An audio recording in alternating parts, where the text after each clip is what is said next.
Hello? Can you hear me? Don't exit this room, okay? This isn't a mistake. This room isn't a mistake.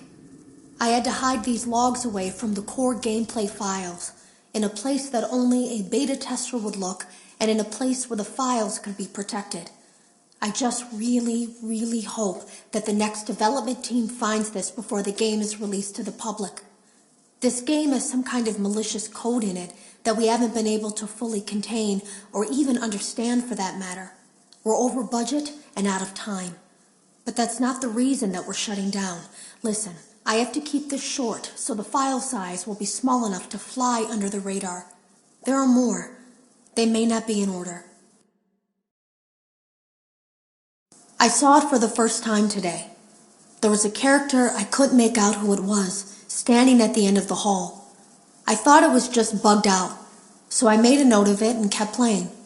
But then it was looking in the window, and not like Chica or Bonnie would.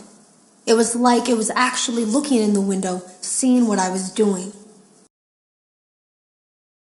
I heard a pretty heated conversation this morning between Dale, our manager, and someone else on the line.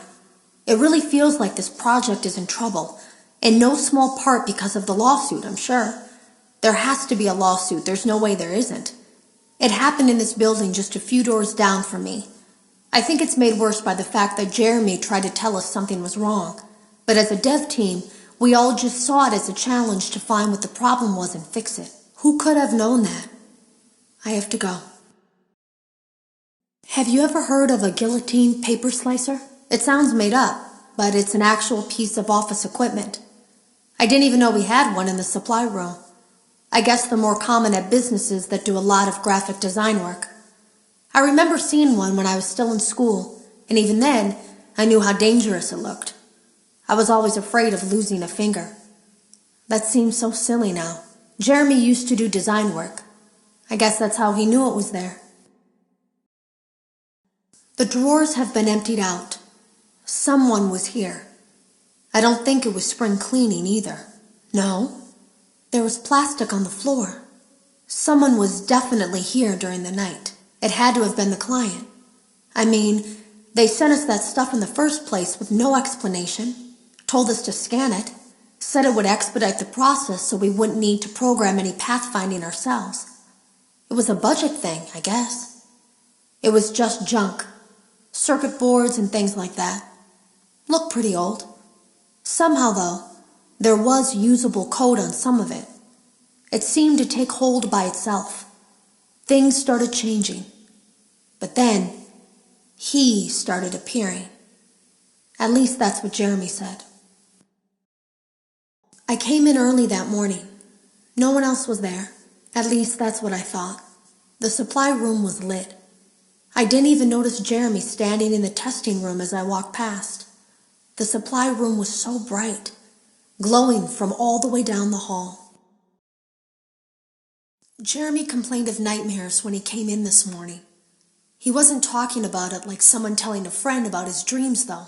He was pale. Looked like he hadn't eaten in days. He spent an hour talking in Dale's office, but it didn't look like he was given much sympathy.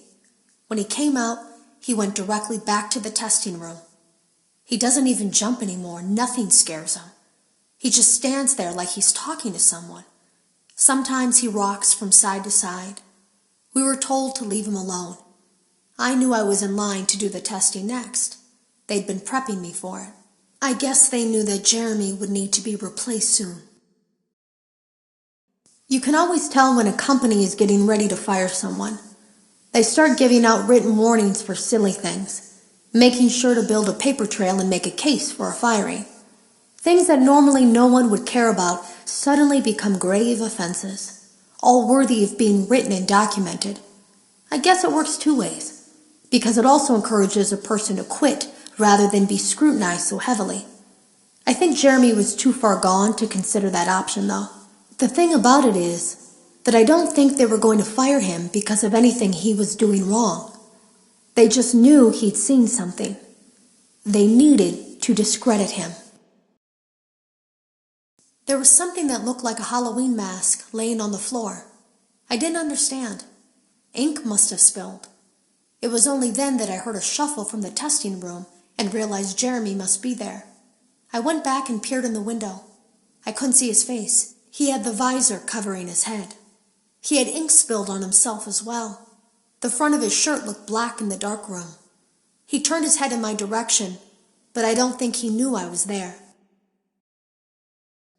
I was told I had 3 days to finish Jeremy's work, but I know it's just passing the time. They don't really expect me to do anything. It's just to keep up appearances until the buyout is complete. We have to look like we have things under control. There's another potential development studio that wants to pick up from here, but who knows what kind of lies they're being fed to convince them to do it. Against my better judgment, I'm going to do my best to see what's here, make notes of it, and try to isolate where this thing is hiding. At least then the next person that tests this will have a chance of getting rid of it. Today was my last day of beta testing, and the anomaly that I've been seeing is nowhere to be found.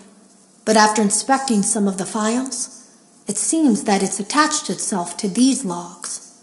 My logs. That can't be an accident. So now I have to make a choice. Do I leave these logs here for you to find, or do I try to purge this thing myself by destroying the logs? I've chosen the latter.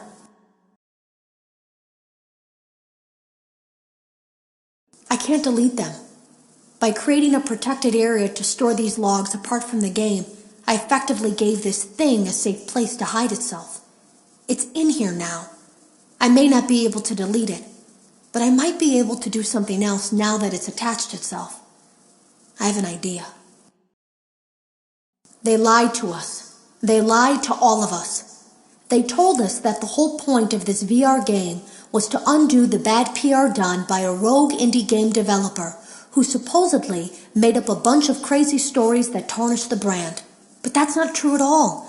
In their haste to develop this VR game and clear their name, they sent us some things I don't think they intended us to see, such as a hard drive containing emails between Fazbear Entertainment and a certain indie developer. Fazbear Entertainment hired the game developer. Those indie games were designed to conceal and make light of what happened. This isn't just an attempt to rebrand. It's an elaborate cover-up, a campaign to discredit everything. I ran a fragmentation program on the area of memory that was storing these logs for you. I effectively broke the files into pieces and broke the anomaly along with it. That means that you won't have my warnings to guide you, but hopefully it also means that this anomaly, this virus, or whatever it is, will remain broken and unable to do more damage.